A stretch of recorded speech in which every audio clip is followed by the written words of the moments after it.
Hi there, Michelle here with the Traveling Epicurean. This is my kitchen and today I'm going to show you how I make my homemade gravlax.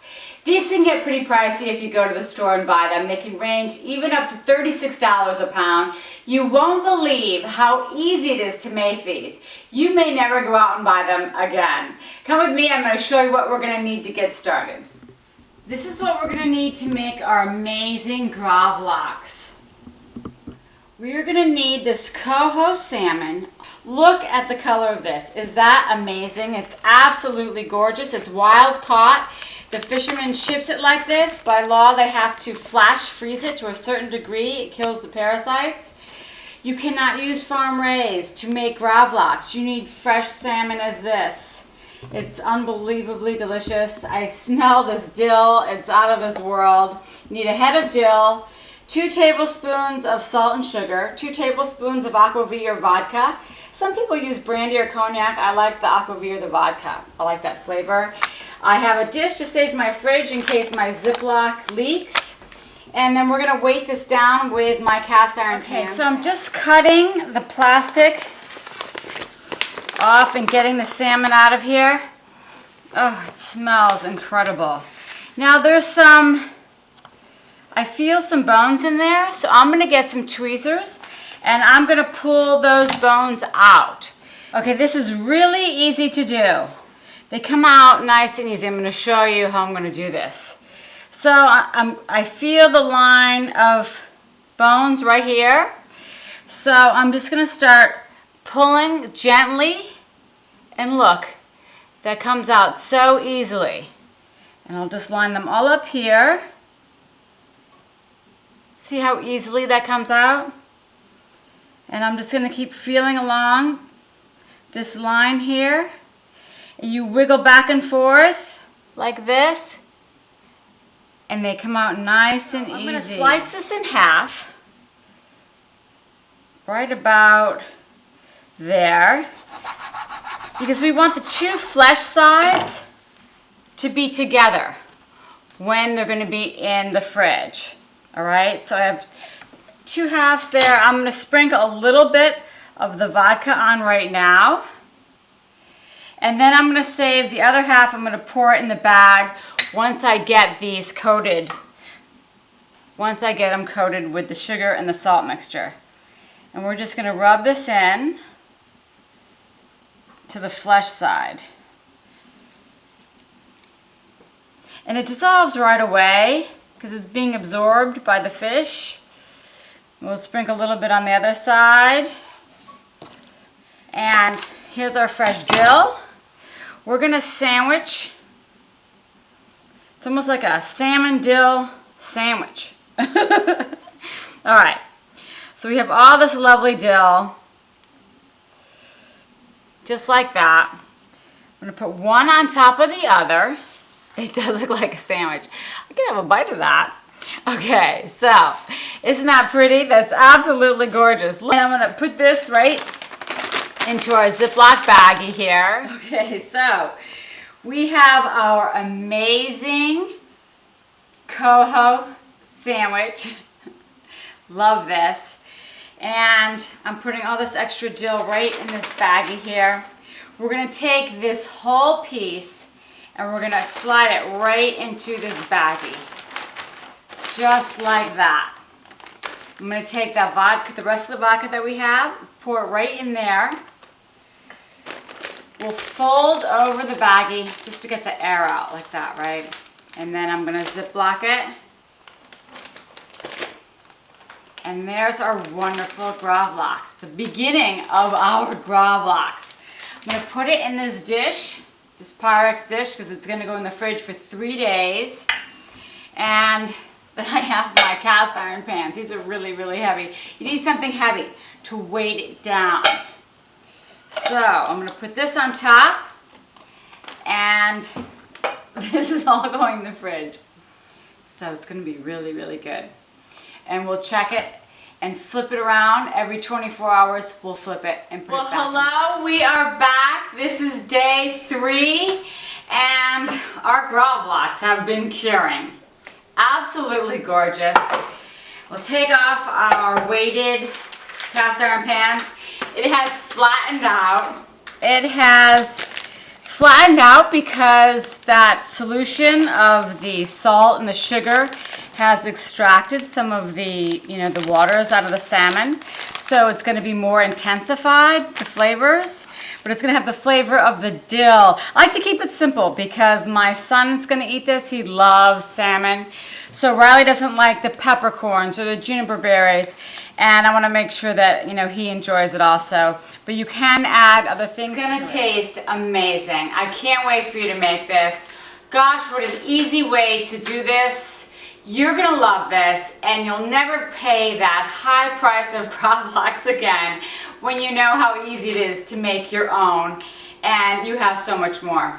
So it's also great for lox and Gravlax. Lox are actually Nova Scotian. They're cured in a brine, the same as Gravlax, except that they're cold smoked afterwards, and that's really the only difference there. And then the Gravlax are a Scandinavian preparation of lox, which is by curing them in a brine and then flavoring them with, herbs like dill or juniper berries, coriander seeds. You can do all sorts of things. Some people use a brandy or a lemon vodka, an aquavit. We use dill and vodka, and it's going to be really, really delicious. So, wow, that looks beautiful. I'm going to get these washed off. And then we're going to slice this. Okay, look what we have going on here. We have a couple tablespoons of Grey Poupon Dijon. We have some finely chopped red onion, a tablespoon of sugar, and 2 tablespoons of dill. I'm going to do 3 tablespoons of rice wine vinegar. I like the seasoned. You don't have to stick to a certain plan. It's whatever your tastes are. If you like the Dijon better, you can do Dijon. If you like whole grain mustard, you could do the whole grain mustard. So I'm going to add in 3 tablespoons of this olive oil, and it looks absolutely delicious. I'm going to give that a little bit of a taste. Oh, that's really nice. I really like that a lot. Cream cheese mixture. I'm going to give a squeeze of some lemon. And then I'm just going to mash it up. This works better if you have the cream cheese at room temperature. I put a tablespoon of capers in there. I put a tablespoon of red onion. And then I'm just going to mix it up a little bit. I like to actually sprinkle the capers on top, but sometimes those capers roll off and you don't get one on top of your salmon. And so I like to put some in the bread rounds. You can be creative. I have this cute little glass here because these make really teeny little rounds, and I kind of like that size if I'm doing hors d'oeuvres. And that's the size there. They also have, of course, the pre-sliced loaves of bread, but I find that those are really dry. I've never found any that, that I like. So it's up to you and your preference, but this glass works really nicely. I just turn it side to side and it cuts the bread really, really easily. Just like that. Aren't they sweet? And then I have a larger size, which is for my cookie cutter. And I could probably get 2 out of those. And then you could always do bagels. I mean, if you're gonna do, a brunch or something, just do so amazing. It's really lovely. You're gonna love this. It melts in your mouth. It's just amazing. I actually got this recipe from a good friend, Jim, who's a great cook.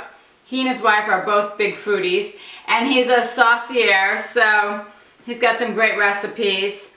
So I pretty much followed the same recipe that he's given me. There was no reason to change it up too much. We used to have cook-offs for sauces, of course, because I am sauce gal, and they would bring ducks to grill, and so he would make his sauce for the duck and I would make my sauce for the duck, and needless to say, they were both out of this world, but it was a lot of fun. So this is a very good recipe, and I want you to try. We're gonna cut this. I'm using a carving knife. It's super duper sharp. Plus I just sharpened them this morning, so it's even sharper. But I'm going to cut away from me, of course. So, because you don't want the knife sliding into you. But I hold it on an angle, almost flat like that.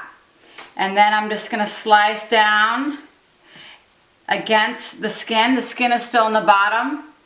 And then I'm gonna peel off this beautiful piece of salmon lox, this Gravlax. Is that incredible? So gorgeous. And then I'm lining them up on my plate here, just like this. And then, I mean, you know, if you're gonna do a presentation, you could line them up, put a little bit of dill on each side for your brunch or your appetizers, however, you know, you're gonna set up your entertainment. I'm gonna slice a few more here, and then we're gonna build some of our own. Look at that gorgeous color. This wild salmon is amazing. Oops, piece came off. I may just have to eat that. Wow, so delicious. All right, so why don't we build some little appetizers. The two size rounds here. My favorite way is, you know, cream cheese and lox and bagels. You know, I just love that. I've always loved that. But just spread some on your round, just like that. And then I'm just going to take a piece of our Gravlax, and just fold it on top there. Isn't that gorgeous? And I'll probably just sprinkle a couple of, see how they roll off, or how I mentioned before they were going to roll off. Maybe a couple little pieces of onion, like that. And a little piece of dill. Isn't that beautiful? Oh my goodness, I cannot wait to eat that. If you wanted a little bit more filling, you could use a bigger piece of salmon, of course.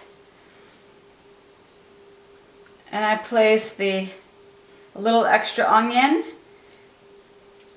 and the capers on top. I just love capers too. So what a great combination. This is just out of this world.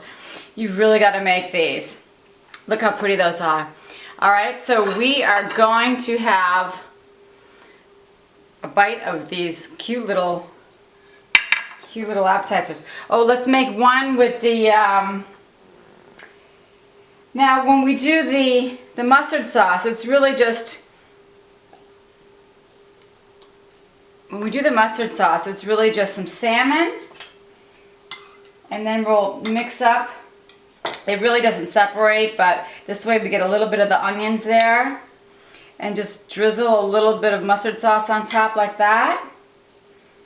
And then a little tiny piece of dill on top of that.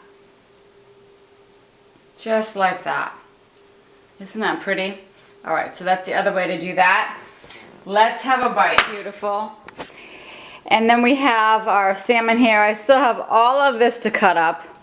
It's just out of this world. Such a delicate flavor, and it just melts in your mouth. There's no really other way to explain it. It's just so tender. You really have to try making this. You'll just absolutely love it. You'll be totally spoiled. You'll never buy it again, I'm sure. Oh my goodness.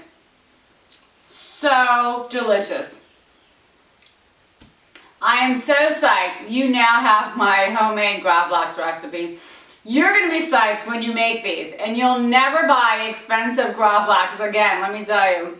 You can find this recipe at thetravelingepicurean.com. Ciao!